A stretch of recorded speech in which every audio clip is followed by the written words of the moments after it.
આપનું સ્વાગત। સુરતના બેગમપુરા વિસ્તારમાં વહેલી સવારે આગ લાગવાની ઘટના ઘટી। બેગમપુરામાં હાથી ફળિયામાં આગથી દોડધામ મચી ગઈ હતી।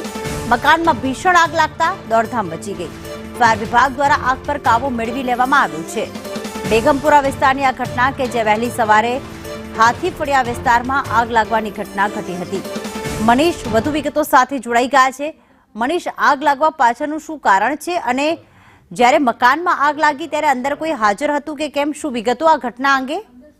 જી બિલકુલ, વાત કરીએ તો સુરતના બેગમપુરા વિસ્તારની આ ઘટના છે। જાંગારી વહેલી સવારે આગની ઘટના બની હતી। જે કહેવાય કે આગની ઘટના છે તે મકાનના મેઇન ગેટ પર લાગી હતી। જે ધીમે ધીમે આગ શરૂઆત થઈ હતી ત્યારે મકાનમાં રહેલા લોકો છે તે આજુબાજુ ખસી ગયા હતા અને આજુબાજુના લોકોમાં પણ અફરાતફરીનો માહોલ સર્જાયો હતો। ઘટનાને લઈને ફાયર વિભાગને જાણકારી આપવામાં આવી હતી। તાત્કાલિક અસરથી ફાયર વિભાગ છે તે જે કહેવાય કે પાણીનો અને ફોર્મનો મારો ચલાવીને આગ પર તાત્કાલિક જે કાબુ મેળવી લીધો હશે। ઘટનાની અંદર અત્યારે કોઈ પણ પ્રકારની જાનહાનિની ખબર નથી, પરંતુ જે રીતના આગ લાગી છે પ્રાથમિક તપાસમાં જાણવા મળી રહ્યું છે કે શોર્ટ સર્કિટથી આ આગ લાગી હોય, પરંતુ ફાયર વિભાગ વધુ તપાસ હાથ ધરી છે કે ખરેખર આગ લાગવાનું સાચું કારણ શું હતું। જી પ્રીતિ, આભાર મનીષ તમામ વિગતો માટે।